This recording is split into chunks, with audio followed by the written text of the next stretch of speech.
Sejam todos muito bem-vindos a mais uma edição aqui do nosso podcast da Temos, o Temos Cast. Agora que a gente está voltando com a nossa segunda temporada no estúdio novo. Semana passada a gente já gravou aqui com o Léo Júlio, que é do ramo do audiovisual. E como eu falei para vocês, a gente está expandindo aqui as pessoas com quem a gente se conecta, buscando novos ramos. E hoje eu tenho uma pessoa que é muito especial para mim, uma pessoa que é muito especial para minha mãe também, na verdade. É o Dr. Ademar Deviene. Ele é médico oftalmologista e a minha mãe trabalha na clínica do Dr. Ademar, eu acho que já fazem quantos anos?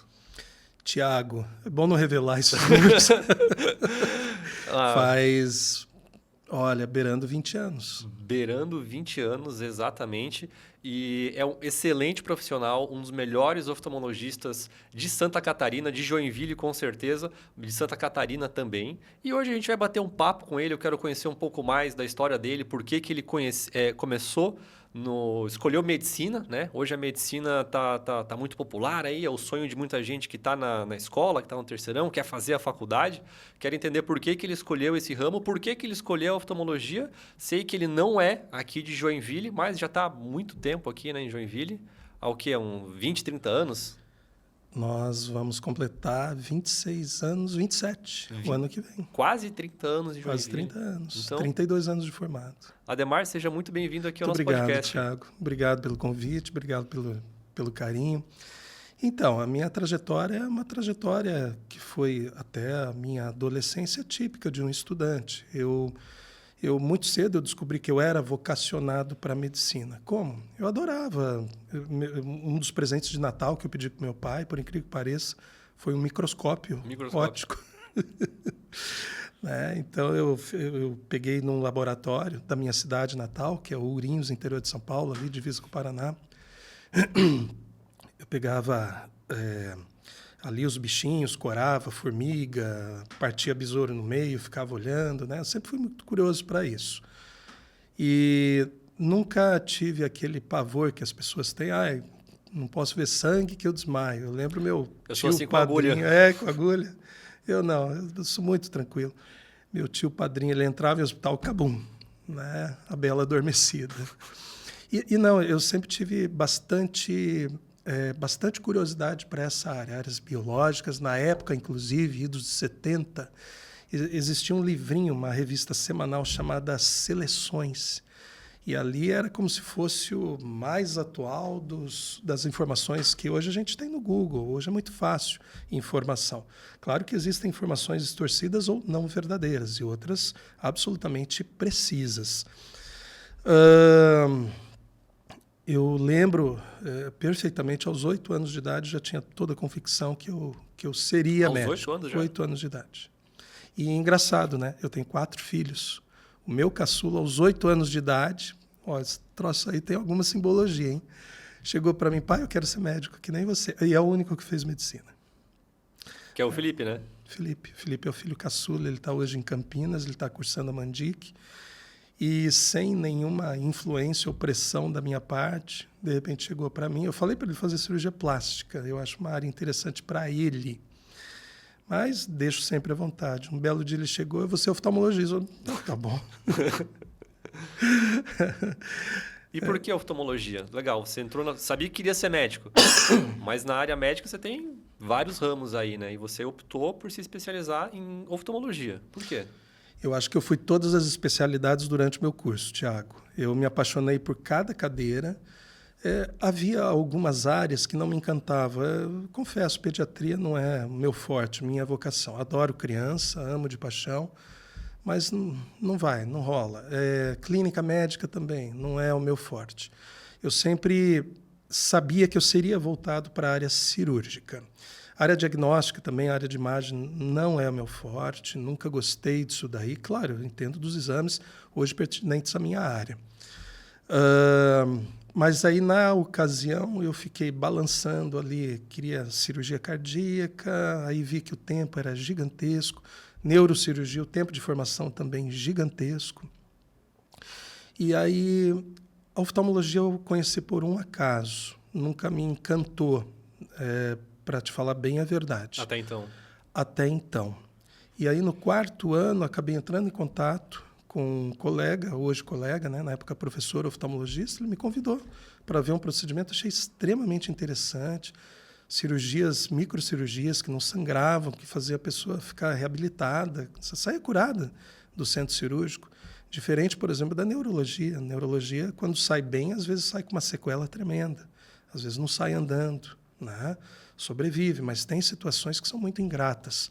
E a oftalmologia não, a oftalmologia nos dá uma resolutividade e que automaticamente engana-se que é o paciente que tem a satisfação de estar sendo recuperado, o médico tem uma satisfação tanto quanto, pelo menos aquele que é apaixonado pela profissão. E desde então eu me decidi pela oftalmologia. Eu nunca pensei em outra coisa a não ser na própria oftalmologia. Eu tive se durante a minha jornada pré-acadêmica, pré-universidade, foi bem tranquila. Eu tinha, graças a Deus, tive o suporte dos meus pais. Eu também tive o outro lado, tive a infelicidade de, no segundo ano, meu pai desmoronou, né? E aí as coisas começaram a ficar bem áridas, bem duras mesmo. Eu tive que começar a trabalhar já no início da faculdade, eu custeava parte do meu curso e eu tinha uma certa pressa de me formar justamente para cair logo no mercado de trabalho e me tornar independente. Eu sempre tive o sonho de independência.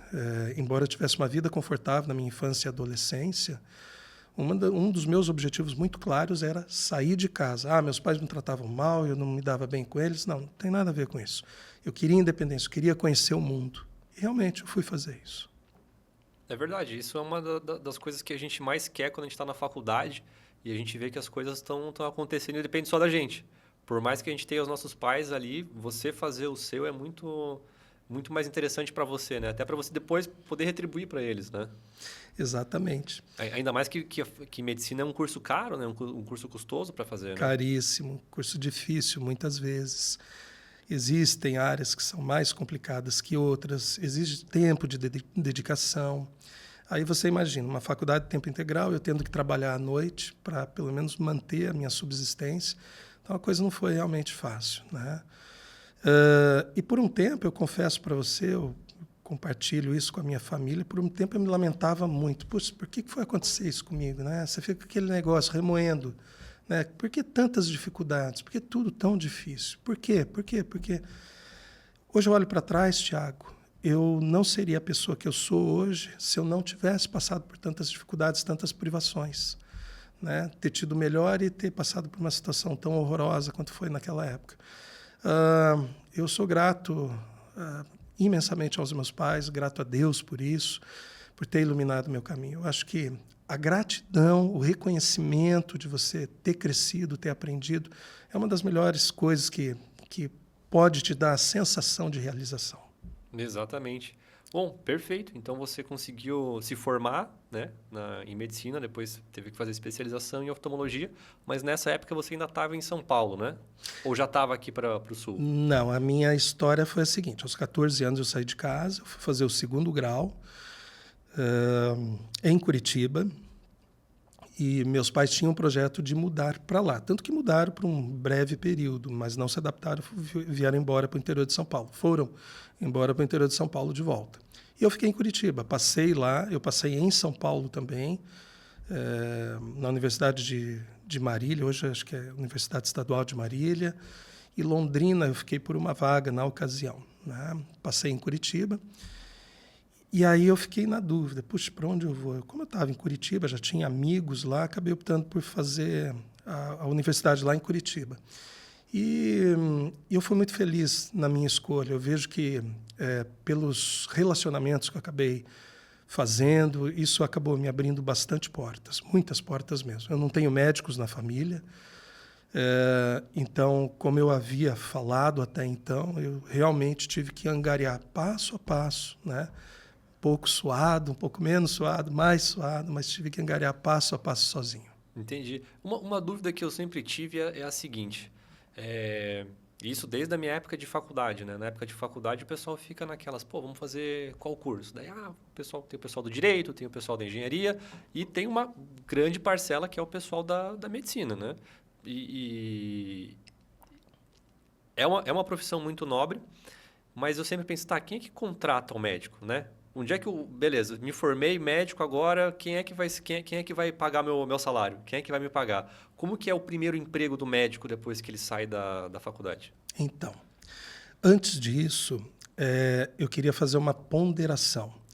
Eu fico assustado, às vezes eu vejo vestibulares aí, eu não sei se eu vou falar bobagem, mas o número que eu tenho na cabeça, 400 candidatos para uma vaga. Sim, Eu acho isso um absurdo. ainda mais faculdades públicas, né? As pessoas estão atrás de quê? A ilusão de que médico ganha dinheiro fácil, tá? Então, se alguém que esteja me assistindo, eu vou para medicina porque eu vou ganhar dinheiro. Eu conheço um monte de médico rico. Queridinho, tchau. Não é essa área, tá? TI, por exemplo, é uma área fantástica. Eu tenho contato com pessoas nos Emirados Árabes, nos Estados Unidos. Estão pagando em peso de ouro. Um dos meus filhos, você sabe, o Pedro, ele está acabando as aulas práticas agora de aviação. Um piloto em rede comercial ali, se ele for contratado nos Emirados, ou Arábia Saudita, ou Catar, China, os caras estão iniciando com $10.000, 50 pau. Médico não sai ganhando isso na faculdade, né? Primeiro emprego normalmente é público. Ou você tem hoje a figura de grandes grupos verticalizadores. O que são os grupos verticalizadores? São aqueles grupos que já têm hospital próprio, já tem o corpo clínico próprio e já tem o próprio plano de saúde. Então, quer dizer, eu chego no mercado, cheguei hoje em Joinville, eu vou lá no Apvida. Eu quero atender no meu consultório Apvida. Não. Teu contrato é esse, você tem que atender no hospital, ou você tem que atender no seu consultório por tal valor. Eles que determinam o valor. Determina o valor. E você vai ter que poder de negociação com esses caras aí. Você tem o quê até então, quando você sai da faculdade? Conheço gente muito abastada. Eu conheço colega do meu filho que anda de motorista particular, né? Mas isso está fora da realidade da maioria das pessoas e ficou muito fora da minha realidade na ocasião também. Então, na época, o que eu fiz? Eu terminei a faculdade, eu não tive condições de fazer residência logo no início. Eu fui para o Mato Grosso, para uma cidade chamada Marcelândia, que eu acho que até hoje as pessoas aqui no sul desconhecem. Eu desconheço. Você descia de avião em Cuiabá, viajava, se não me falha a memória, 500 quilômetros até Sinop. Sinop, ou você pegava uma jardineira, que é aqueles ônibus de interior, ou a ambulância vinha te buscar mais 200 quilômetros até Marcelândia, estrada de chão, Nossa. No meio da floresta e sem luz elétrica. Sem luz elétrica? Mas como é que gerador. faziam? Gerador? Tudo Quem com tinha gerador, tudo bem. 11 horas acabava a luz da prefeitura, a luz que a prefeitura fornecia. Uhum. E aí não importa, se de madrugada está 20 graus ou 40 graus, nem ventilador você pode ligar. Então foi assim, bem duro. Então foi assim que eu fui ganhando dinheiro para fazer um pé de meia, para 2 anos depois eu voltar para Curitiba, eu sabia onde que eu ia fazer residência, o que eu queria, como eu queria. Eu voltei para lá, eu tinha já um pé de meia para fazer os 2 anos de residência. E aí eu fiz a residência, hoje mudou para 3 anos a oftalmologia, e mais as especialidades, né? Subespecialidades, como, por exemplo, segmento anterior, retina. Eu acabei fazendo segmento anterior. Entendi. Então, você teve que se preparar, começar a se preparar numa região que estava mais carente de profissionais. Provavelmente ela devia pagar mais. A gente escuta muito isso. Tem vaga para... Isso para várias profissões, mas você vai ter que se mudar, como você falou, para o interior do Mato Grosso, numa cidade pequena. Então, você teve essa visão, teve que fazer esse sacrifício no começo de ficar um tempo lá, mas já com essa visão, não, depois eu vou pegar esse dinheiro que eu fiz, esse pé de meia, vou me especializar e depois eu vou seguir. Exatamente. E como que foi depois que você voltou para cá e terminou a residência? Bom, uma vez isso acontecendo, no final da residência eu me casei. E aí eu tinha a possibilidade, tinha convite de um médico extremamente competente, chamado Pedro Paulo Fabre, para ir para Cascavel. Tinha um convite para ir para Guarapuava, só que lá eu ia montar um serviço independente, para minha cidade natal também, que é Ourinhos. E aí uma colega havia desistido de Joinville, e tinha os equipamentos dela aqui, que eu, inclusive, conhecia pessoalmente. Eu sondei bastante, andei, e te confesso que eu fiquei 6 meses pensando, muito na dúvida. Eu sou muito objetivo para as minhas decisões, mas acho que em função da imaturidade, na época, desconhecimento mesmo, completo desconhecimento do mercado, eu acabei optando por Joinville e eu não me arrependo. Acho que foi uma escolha muito feliz. Eu via em Joinville um potencial industrial gigantesco, como qual a cidade é vocacionada. Hoje já é uma cidade mais voltada também para serviços, mas para as pessoas que têm conhecimento, aqui em Joinville existe um projeto da época do Luiz Henrique da Silveira, já anterior a ele, que era interligar por linha de trem oeste com o litoral, e aqui um aeroporto em Araquari, que seria um aeroporto mais de cargas.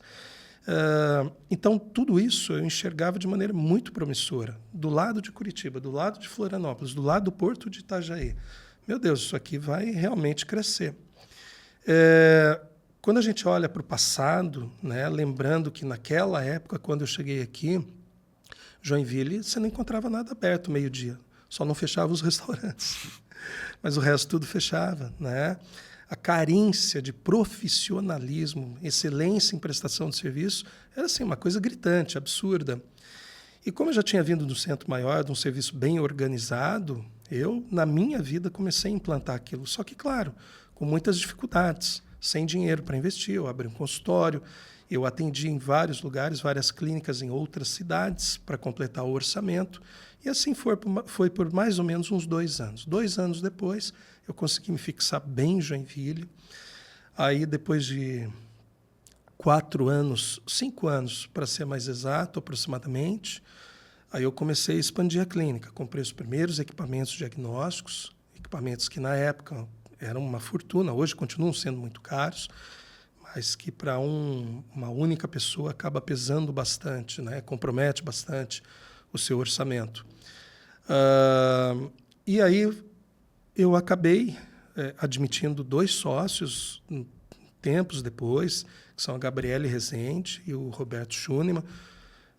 O Roberto, por razões pessoais, acabou voltando para Curitiba. E hoje eu e a Gabriele temos grandes projetos aí de expansão para a própria Oftalmos, que é o nome da clínica.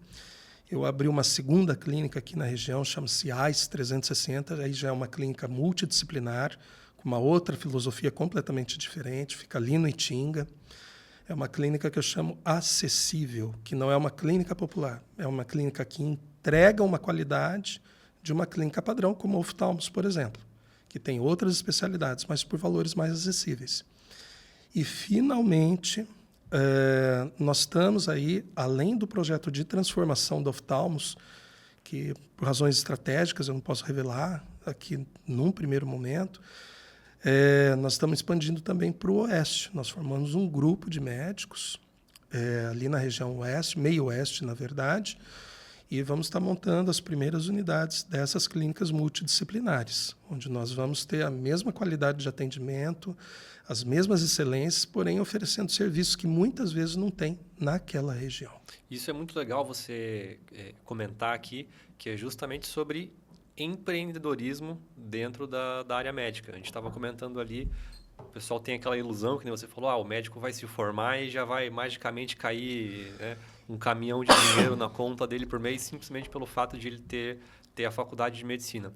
Mas quando você viu que o buraco era um pouco mais embaixo, que você, para crescer e ter esse sucesso, teria que empreender, aí você já começa, vou ter que montar uma clínica. Vou ter que investir. Quer dizer então que eu vou ter que botar uma pequena fortuna aqui em equipamento, vou ter que contratar a equipe, vou ter que montar processos, que também é algo que você comentou aqui sobre profissionalizar o setor. Então, eu queria que você comentasse um pouco mais quais que foram os desafios quando você começou a montar a clínica. Quais foram essas não vou falar dificuldades, mas realmente esses desafios que você teve em montar tudo aquilo e fazer dar certo. Tá. No início, eu divido essas fases de empreendimentos em momentos muito bem definidos. Quando eu cheguei, qualquer pequeno administrador, pessoa que tivesse mínima noção de gestão, ia ver que a administração era um caos. Por quê? O caixa pessoal era o mesmo caixa da clínica, que pagava as contas de casa, pagava as contas da clínica, e assim ia, né? Numa segunda fase, quando a gente viu que estava crescendo, realmente precisava um outro tipo de pegada, aí você começa já a separar as coisas, né? Só que nessa fase já vêm os grandes investimentos. Nós estamos falando de 6 zeros aí na frente de algumas cifras. Então aí a coisa começa a pesar bastante. Aí você ou tem capital próprio ou toma recursos de terceiro, recursos de bancos, né? E assume o endividamento. E nós fizemos isso com bastante, eu posso te falar, com os pés muito no chão, apostando que nós teríamos um crescimento. Saúde. É. Quer mais água? Obrigado. Esse domingo fiquei gripado. Obrigado. Eu também, quando minha garganta pega... Bom, então apostando que nós teríamos um crescimento, tanto no corpo clínico, quanto no faturamento propriamente dito, como empresa, uma vez clínica como empresa. Tá? Eu não estou falando do lado humano agora, estou falando do lado de empreendedor. Então, estou do outro lado do balcão.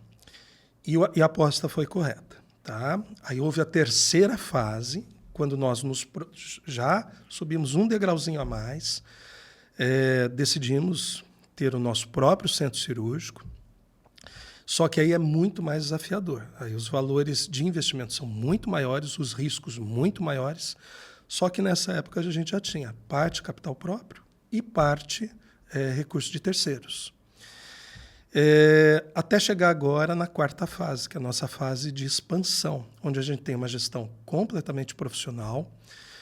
Nós temos pessoas gabaritadas que nos ajudam, eu e minha sócia, a tomarmos as decisões. Nós temos consultorias permanentes, programas de treinamento constantes dentro da clínica, tanto para médicos quanto para os colaboradores.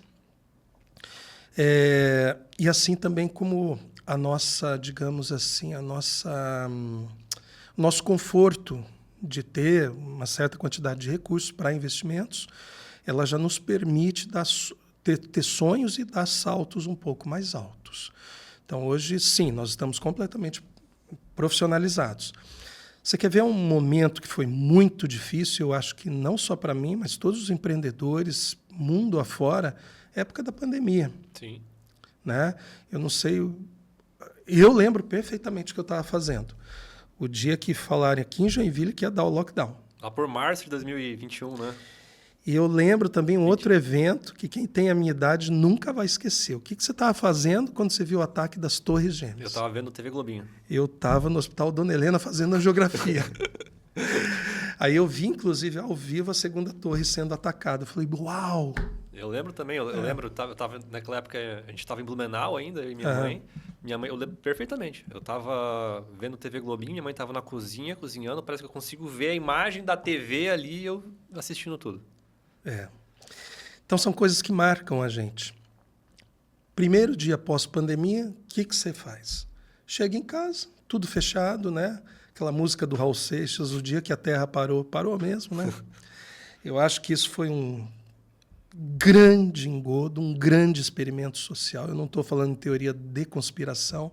Vide aí o Dr. Faust, né? Que pregou lockdown, distanciamento de 1,5 metro, que não sei o quê, chega para o Congresso americano e fala, eu tirei isso da minha cabeça. Né?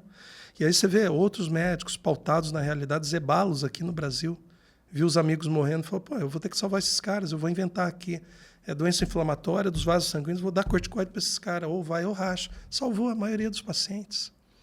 Então, quer dizer, o que mudou de lá para cá? O comportamento do vírus? Não. As pessoas, né? As pessoas que começaram a se ater à realidade. Mas, voltando à questão do empreendedorismo, eu lembro exatamente, o dia que eu cheguei em casa, falei, e agora? Né?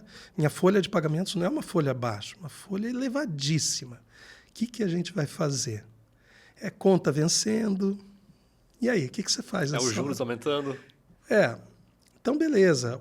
Eu acho que, naquele momento, né, a administração federal ali foi muito feliz nas atitudes que eles tomaram, juros subsidiados. Para os informais, eles deram aquele auxílio, não lembro mais como é que se chamava aquele auxílio pandemia, auxílio Brasil, que era R$600 por mês, que o Paulo Guedes chamava de invisíveis, né? Que era o pipoqueiro, era o vendedor de pano de prato na esquina, a dona de casa, a doméstica.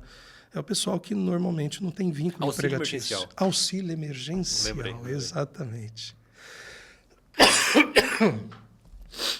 E aí a coisa acabou se encaixando, né? E lembrando que o Brasil não saiu mal da pandemia. O Brasil saiu com números até legais na economia. Mas esse foi um dos grandes sustos que eu levei. Quando você coloca a cabeça no travesseiro... eu lembro um amigo meu, ele é um empresário daqui do sul do país. A folha de pagamento dele, na época, era R$2 milhões. Ele tinha caixa para 2 folhas. O que você vai fazer nessa hora?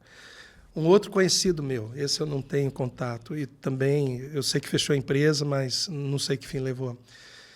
Mais ou menos parecido. Empresa do mesmo porte, aguentou por vários meses. Chegou no momento final, virou tudo trabalhista, porque não tinha mais condições de pagar ninguém. Então, quer dizer, foi um baque duro. São 2 momentos da vida que eu lembro perfeitamente. O que eu estava fazendo, onde eu estava. No ataque das Torres Gêmeas e no anúncio do lockdown. Verdade. E como que você recebeu tudo aquilo e qual foi a sua estratégia para... Porque naquele momento ninguém sabia quanto tempo ia durar, né? O que ia acontecer. Qual que foi a sua estratégia ali naquele momento? Fui procurar os mentores da internet. João Apolinário, Caíto Maia,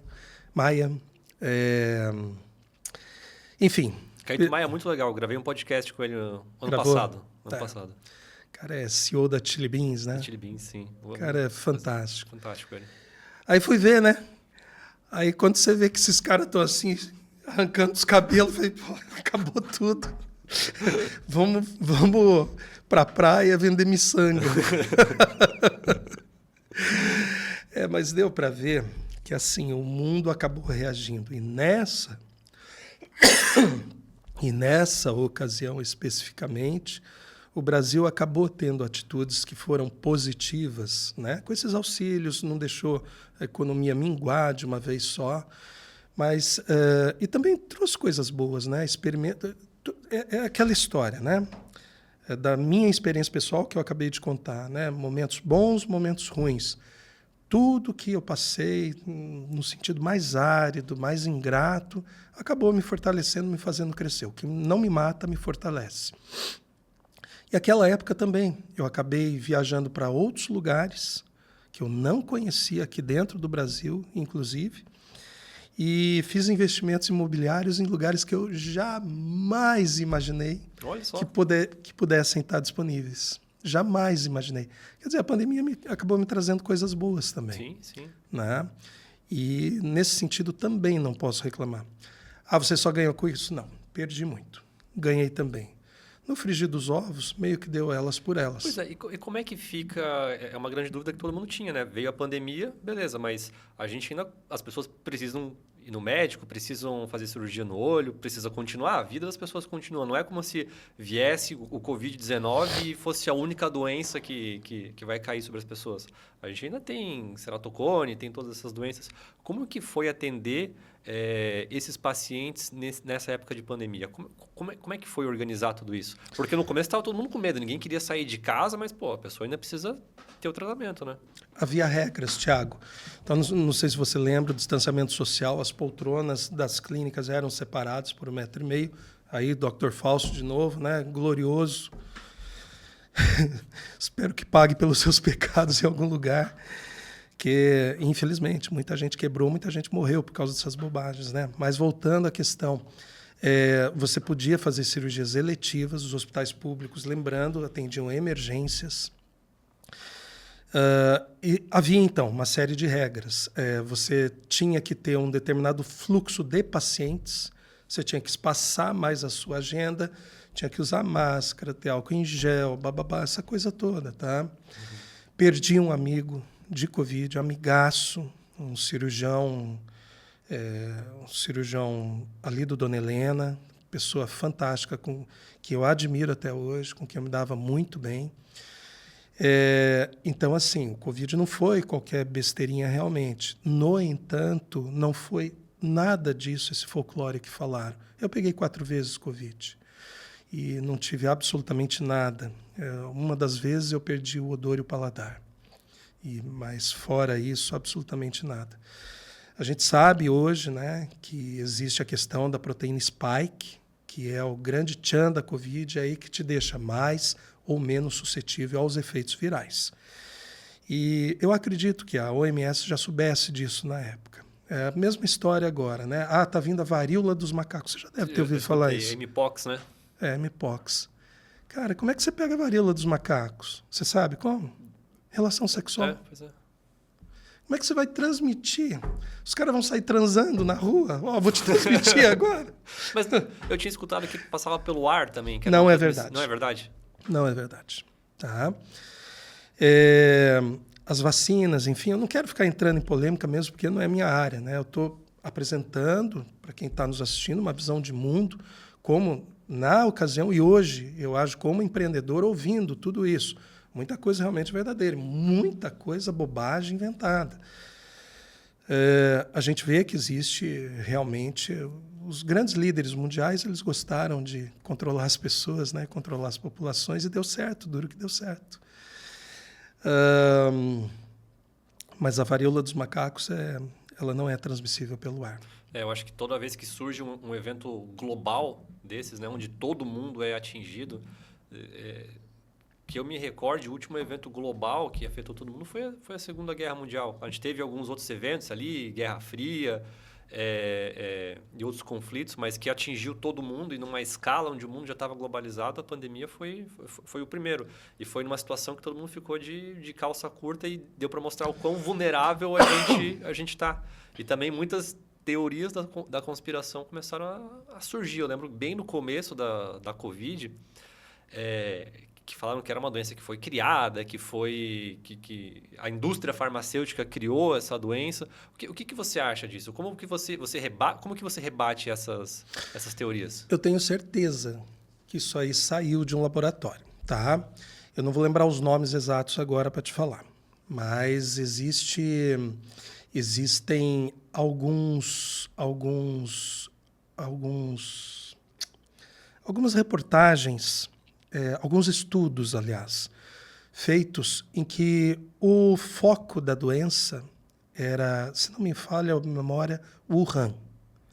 Wuhan, sim. Né? E ali em Wuhan tem um laboratório, tá? Aí a tese que tentaram vender para a gente é o seguinte, mas tal lugar ali perto de Wuhan, 500 quilômetros, ali tem os morcegos contaminados, e como os chineses comem aranha, escorpião, cachorro, come morcego, os mercados ali de Wuhan, eles consumiram essa carne contaminada do morcego. Espera aí, o morcego ele só tem um raio, um perímetro que ele ocupa de 50 quilômetros. Não faz o mínimo sentido esse tipo de teoria.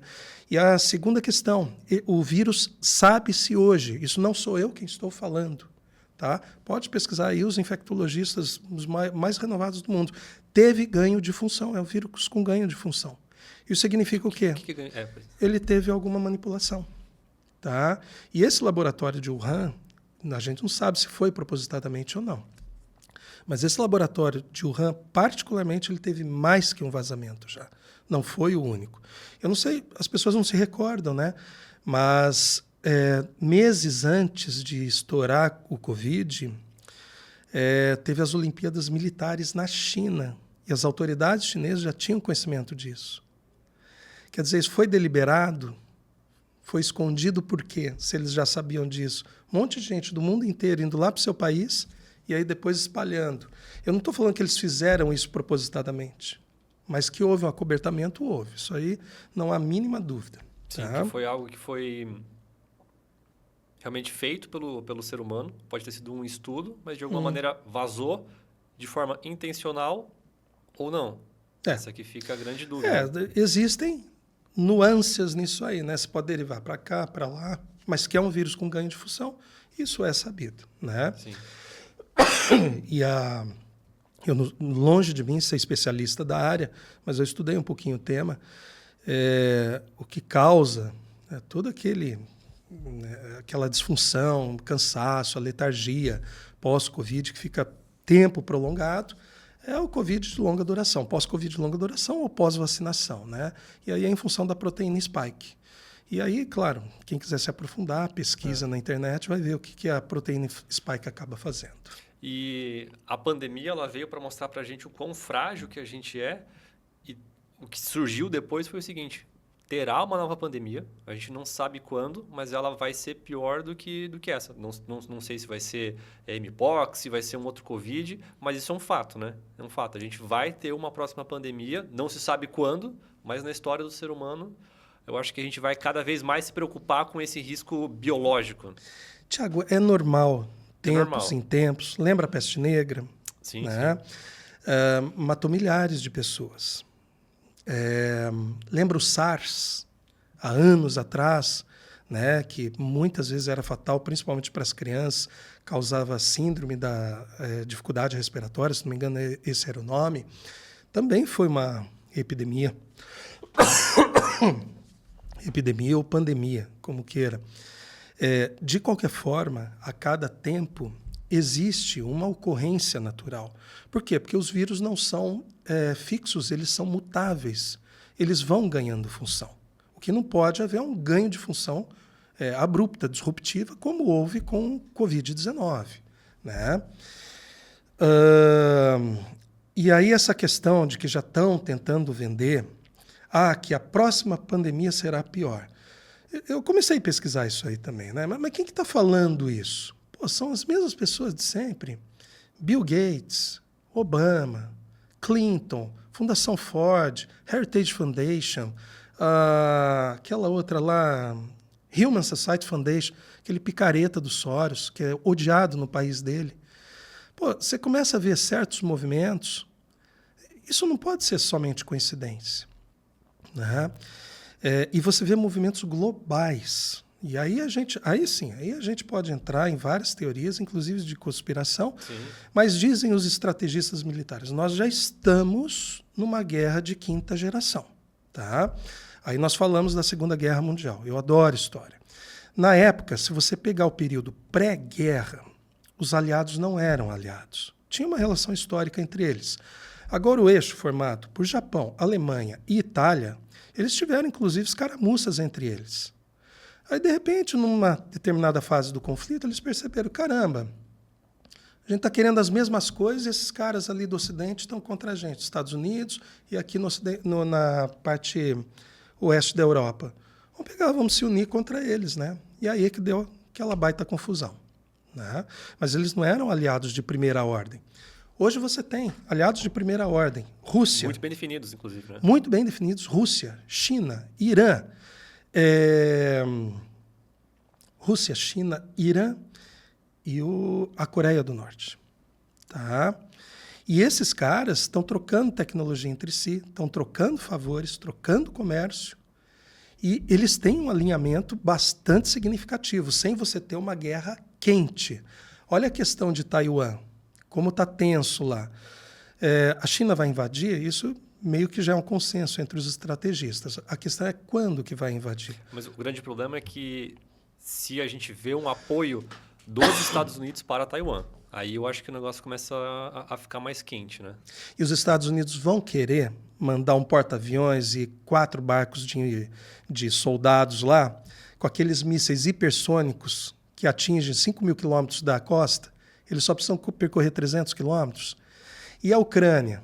Será que o Ocidente realmente vai se manter só nessa guerra proxy ou vai enviar tropas para lá, que nem o Macron queria? Não mandaram. Que relação que a Ucrânia tem com a Europa, historicamente? Nenhuma. Que relação que eles têm com a Rússia? Eles são a mesma etnia. Então, é isso que eu estou falando. Existem eventos globais, existem movimentos que convergem para uma dessas situações em que o mundo parece mais conflituoso. E aí, o que é chamado pelos estrategistas de guerra de quinta geração, aí vem contaminação por vírus e agentes patológicos. Aí tem infiltração de países inteiros. Não sei se você sabe, existem mais de 100 mil jovens chineses em idade militar dentro dos Estados Unidos nesse momento. Fazendo o quê? Com visto, passeio, imigrante, de trabalho, etc. Né? Será que as intenções são as mais pacíficas do mundo? Não sei. Eu não estou falando nem que sim, nem que não. Agora, quando eu comecei a perceber, lembra que eu te falei da pandemia? Deixa eu ver o que esses sharks aí estão fazendo, né, para sobreviver agora. Quando eu vi todo mundo se descabelando, eu falei, ferrou. Né? É a mesma coisa que eu estou fazendo agora. Quando você vê os mesmos alarmistas globais, Bill Gates, aquele lá do Meta, o Zuckerberg. Né? Fazendo bunkers que parecem shopping center, enterrados lá no Havaí. Pô, esses caras estão esperando o quê? Uma pandemia realmente que vai ser calamitosa para todo mundo, uma guerra nuclear, um conflito generalizado, que seja quente, mas não nuclear, que seja tático, que seja estratégico. Não sei. Desse momento em diante, comecei a me preocupar. Quando você vê, por exemplo, o dono da Meta, o próprio Bill Gates, vou vender boa parte das ações das minhas empresas bilionárias. Eu vou comprar extensões de terras enormes. Esses caras estão vendo que a gente não vê.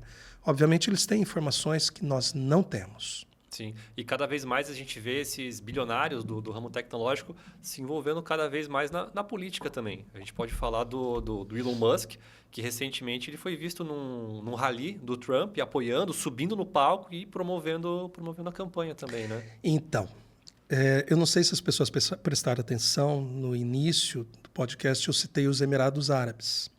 Os Emirados Árabes hoje são um porto seguro para investimento, pelo menos até onde a gente consiga enxergar, né? Um pouco, não tanto além do horizonte.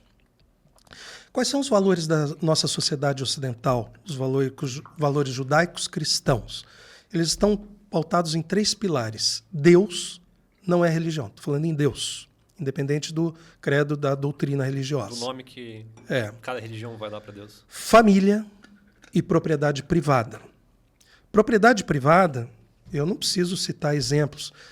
Nossa, busquem aí o que essas autoridades brasileiras e de outros países, inclusive, falam. Função social da propriedade. Vamos taxar, vamos meter imposto aí, que é pouco. Né? Você ganha acima de R$5.000 por mês, pronto, você já é rico. Né? E essas taxações, não só no Brasil, tá, Tiago?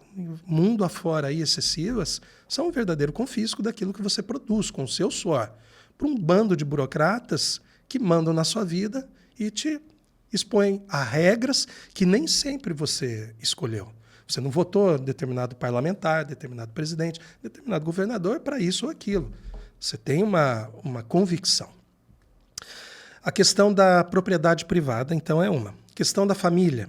Tá?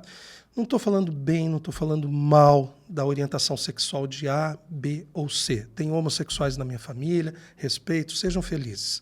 Pouco me importa isso. Agora, impor uma agenda de minoria para todas as pessoas, para a grande maioria, porque tem que ser assim, não tem mais pai, é progenitor na certidão de nascimento, não vai ter mais mãe, é quem pariu. Vai... Exatamente. É quem pariu. Essa bobagem, né? E Deus, né? Deus numa compreensão acima das nossas convenções, é um dos pilares que fez a sociedade ocidental crescer. Esses 3 valores, eles estão sendo propositadamente atacados, estão ruindo. Isso que é pior, esses caras estão ganhando na sociedade ocidental. Sociedade ocidental hoje, eu vejo nossa sociedade uma sociedade muito fraca. Qualquer coisa é dorzinha, qualquer coisa, vou me tratar porque não me sinto bem, não me sinto pertencendo a sei lá o que, ao que o valha, né? Mas eu vejo as pessoas muito fragilizadas. Sim, sim. Muito fragilizadas e também muito reféns da rede social. Rede social. Da rede social. Eu acho que esse fator da rede social, de estar todo mundo conectado a todo instante, e o pior, todo mundo com o poder de comentar qualquer coisa em qualquer lugar e você influenciar isso. Eu acho que as pessoas sempre tiveram opiniões, né? Mas a partir do momento que você dá um celular para uma pessoa e fala, ó, quanto mais engajamento você gerar nas redes sociais, mais sucesso você vai ter. Aquilo gerou uma explosão de gente querendo comentar à torto e à direita, e às vezes sem propriedade nenhuma, só pelo fato de você estar bem visto nessa... Tinha até aquele jogo Second Life, né? A gente tá meio que tem uma segunda vida, que é a vida no virtual aqui, né? E às vezes tem pessoas que valorizam mais a vida que você tem dentro das redes do que na própria vida. Sim, sem dúvida. Tudo pelo hype, né? Tudo pelo hype. Acho que é isso que você está falando. E eu acho que o mundo caminha num fio da navalha muito perigoso nesse momento. Ao passo que você vê os orientais, de uma certa forma, principalmente chineses. Os chineses, eles que criaram o TikTok, eu não sei se você utiliza o TikTok, não. Já teve alguma experiência, não. Mas o algoritmo do TikTok ele é extremamente satisfatório para quem usa. Você fica naquele aplicativo ali e você só tem uma opção, que é você rolar o dedo para cima, e acaba que fica meio que um feed infinito. E os próprios chineses, que foram quem criou o TikTok, quem desenvolveu, a ByteDance, o nome da empresa, eles bloqueiam o TikTok para crianças, para adolescentes menores de 13 anos. Então, poxa, o pessoal que criou o algoritmo está bloqueando o TikTok para a própria população. É um pouco estranho. E, inclusive, o próprio TikTok que roda na China e é mostrado para as pessoas lá é diferente do TikTok completamente, que roda isso eu sei. Então, assim, para cá, vamos falar no Ocidente, valoriza o quê? A dancinha, a sexualização. Pô, no começo o TikTok ali você via que era praticamente um soft porn da vida. Você via, né? Você olha aquilo e, pô, só falta ser explícito, né? Então, pro Ocidente, eles propositalmente alavancam esse tipo de conteúdo, ao passo que na China, o que eles alavancam? Estudos, esportes, ciência. Então, aí você já vê que eles também já estão eles querem moldar a nossa sociedade e moldar a sociedade deles. Sim. Eu tive a oportunidade, Thiago, por meio das viagens que eu faço e tudo mais, você conversa com as pessoas que estão distantes dos nossos valores ocidentais. Esses que eu citei ainda há pouco, da nossa cultura. Você vê que eles são completamente diferentes. Marroquinos, árabes, russos. Pô, russo então nem se fala. Chineses. Os caras, eles fazem questão de transpassar para você figura de que eles são viris, que eles são dominadores, de que eles têm conhecimento, eles são altamente competitivos. E quando eu falo que a nossa sociedade está se tornando uma sociedade ocidental fraca, nós vemos a célula máter, que é a família, sendo atacada em todos os sentidos, a todos os momentos, incansavelmente. Então, hoje, vamos supor aí, né, para terminar a nossa conspiração, num conflito quente realmente, né? Estados Unidos, será que iria lá arriscar milhares de soldados abatidos para defender a Ucrânia? Eu acho que não. Ele prefere gastar rios de dinheiro, um dinheiro que poderia ser usado para financiar todo o sistema de educação norte-americano, que é caríssimo, caríssimo. Uma faculdade nos Estados Unidos chega na casa dos $100 mil por ano, dependendo dos cursos. E eu tinha visto, recentemente, eu acho que eu vi num podcast, a quantidade de dinheiro que foi enviada em equipamentos militares, em auxílio para a Ucrânia, só nesse período de conflito com a Rússia, nesse conflito recente, já seria suficiente para bancar os estudos de todos os americanos que estão no ensino superior. A indústria bélico-militar, desde que eu era criança, bem cedo eu tive uma compreensão de que ela é movida à expectativa e, fatalmente, depois à guerra. Expectativa, você cria uma tecnologia, você vai suplantar o seu oponente e depois a conflagração. Nunca na história do mundo uma potência que fosse ela em ascendência ou decadente, ela entregou o poder sem conflito, né? Assim foi com a Holanda, assim foi com a Inglaterra, e agora parece-me que estão sendo afrontados os Estados Unidos pelo Oriente, né? O que você vai apostar nisso? Bom, eu não quero apostar nada, eu não quero entrar em guerra com ninguém. Eu quero, em cima desse raciocínio, construir uma linha de defesa que eu possa proteger a minha família, o que eu construí, enfim. E eu acho que as pessoas bem informadas, sem alarmismo, vai ter pandemia agora, vai matar todo mundo. Não. Raciocinando em cima desses temas com uma certa frieza, sem torcida, as pessoas conseguem se defender mais. Sim, sim, exatamente. E até mudando um pouco de assunto aqui, mas continuando nessa linha dos Estados Unidos,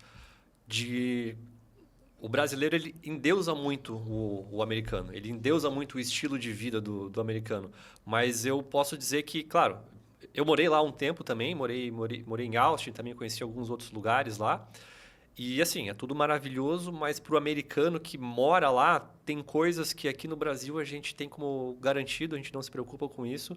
E lá é uma tremenda dor de cabeça. Vamos falar sobre a área da saúde nos Estados Unidos, Sim. que é completamente diferente do Brasil. Total. Tem muita gente que fala mal do SUS, e fala assim, a gente devia ter um sistema... um sistema de saúde evoluído, como países evoluídos. Você vai para os Estados Unidos, não tem sistema público de saúde. Se você sofreu algum acidente, se você precisar chamar uma ambulância em algum acidente de trânsito, ou se você tiver uma dor de dente, alguma febre, e você precisar utilizar um hospital lá, é caríssimo, caríssimo. Os planos de saúde lá são praticamente todos coparticipativos. Eu tive recentemente lá e até visitei um amigo, e ele era um executivo aqui no Brasil, foi transferido lá para St. Louis, Missouri. Aí ele mostrou uma fatura dos exames, Tiago, exame de sangue, glicose, que você paga 100, 200 pila aqui, $1.000, R$5.500 só para fazer examezinho laboratorial. Assim, uma coisa absurdo, fora do normal, né? Então, tem coisas nos Estados Unidos, por exemplo, infraestrutura funciona muito bem, serviços públicos acabam funcionando bem, pontualidade, confiabilidade, né?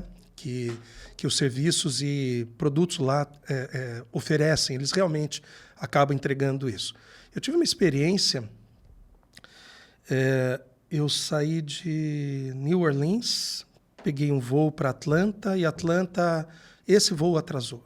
A conexão que eu fiz, eu fui o último a chegar no avião, molhado, porque o aeroporto O'Hare, lá em Chicago, é absurdamente grande. Perdão, falei Atlanta, em Chicago.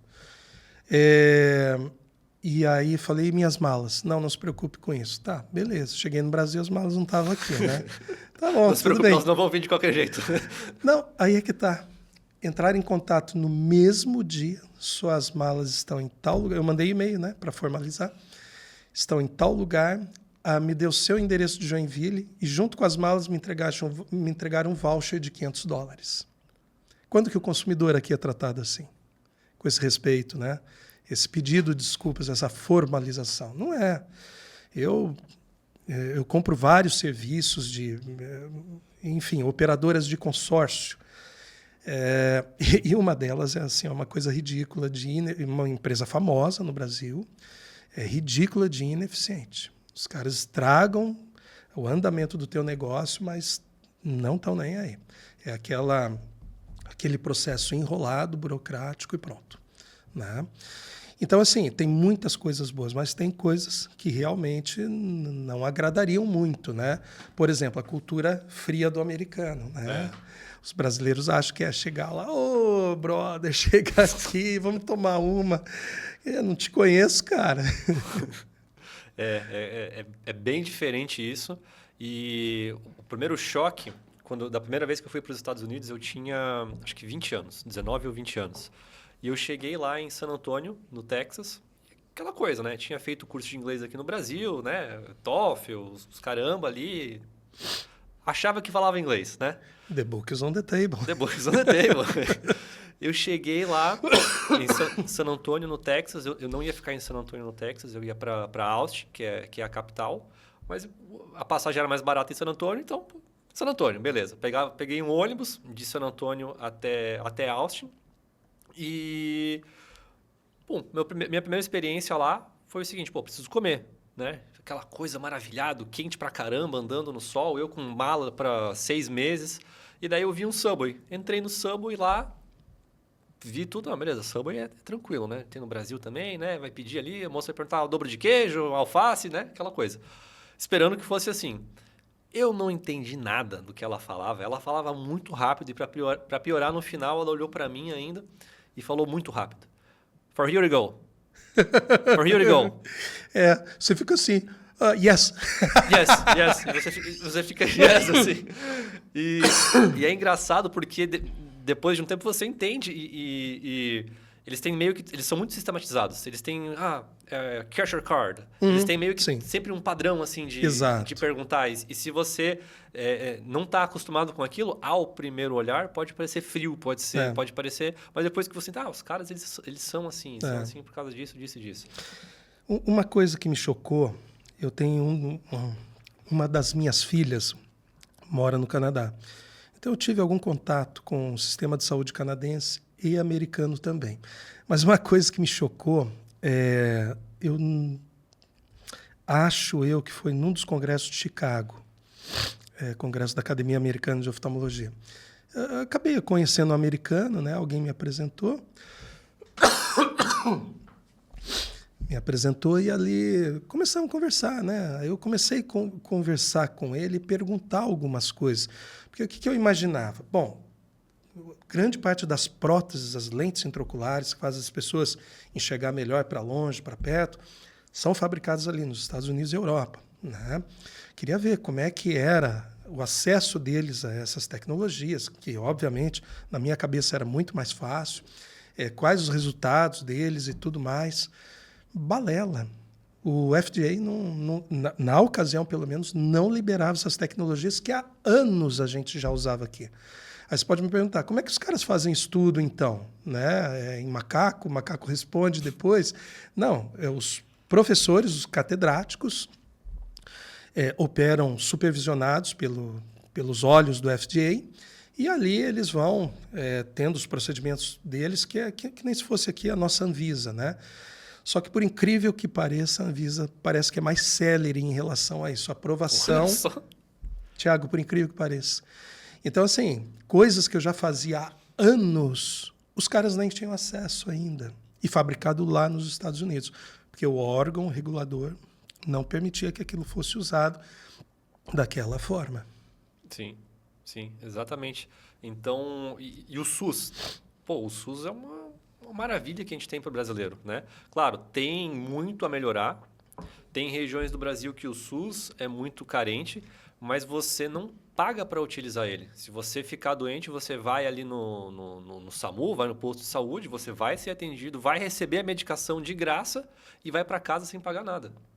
Né? Nesse sentido, Claro, a gente paga uma alta tributos. Carga tributária, mas a pessoa que está na ponta lá ela não paga, né? Diretamente. É verdade.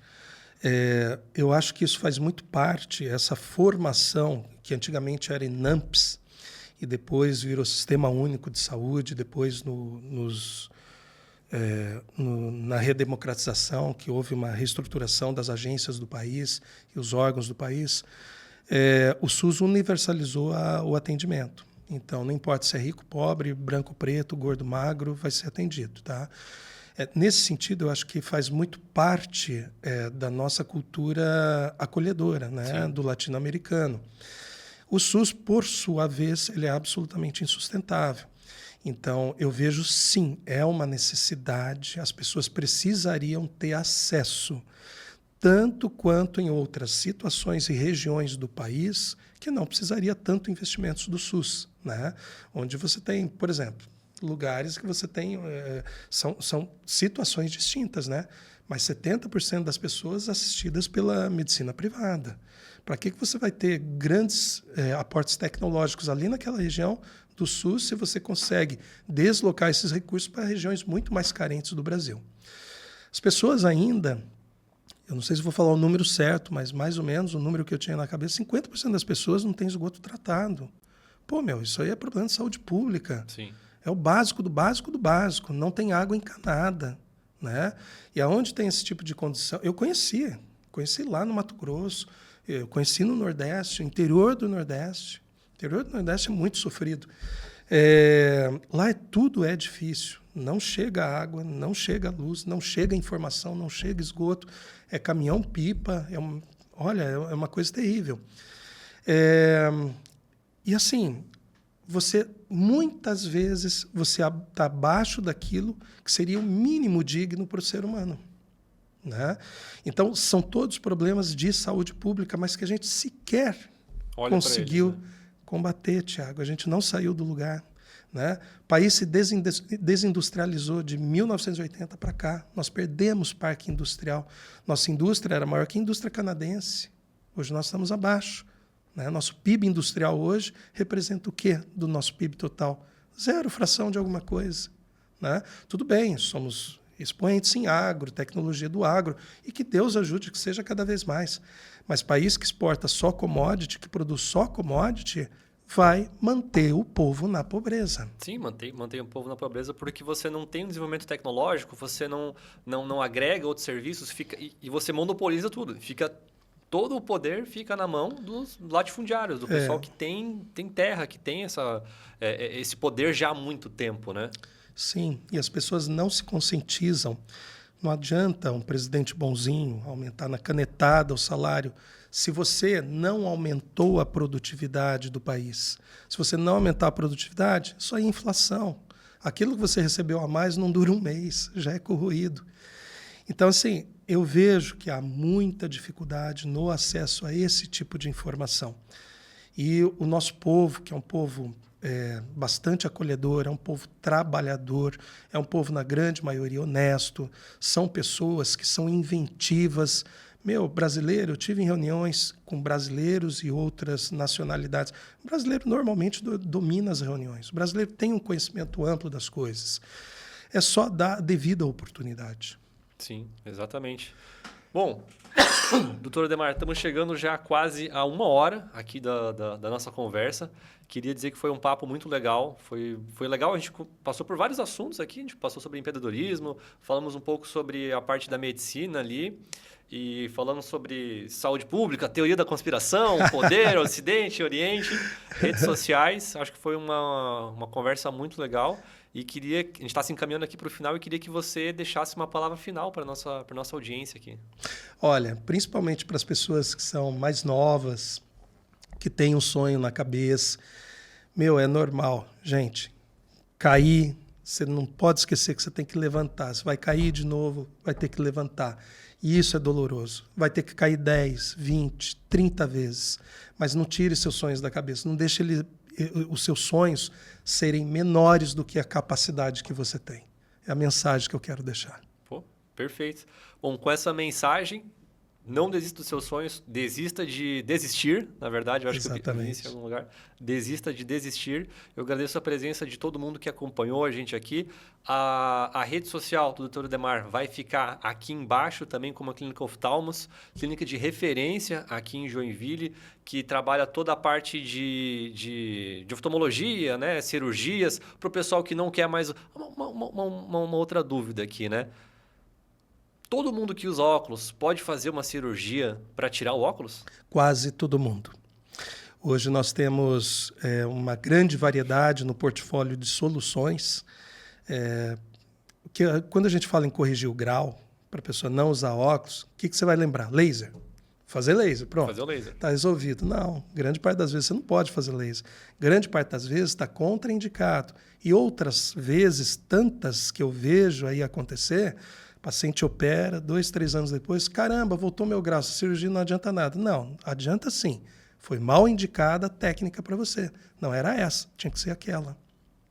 Olha só, não sabia dessa. E na Clínica Oftalmos, vocês realizam todos esses tipos de procedimentos? Sim, nós realizamos já há muitos anos todos os procedimentos corretivos de visão. Quais são os casos clínicos mais comuns que aparecem para vocês? Disparado aí, catarata, retinopatia diabética, glaucoma. São situações assim muito comuns, são cotidianas, Tiago. Fora, claro, estou falando da parte cirúrgica, né? Mas a parte clínica ali é erro refrativo. Pessoa que não enxerga bem precisa utilizar óculos ou meios corretivos, outros que sejam. Entendi. E tudo tem tratamento? Graças a Deus. Graças a Deus. Perfeito, show de bola. Foi uma conversa muito legal. Espero poder receber o senhor aqui em outra oportunidade também, para a gente conversar mais. Agradeço a presença de todo mundo e sigam a gente nas redes sociais. Até mais. Muito obrigado, abraço a todos. Valeu.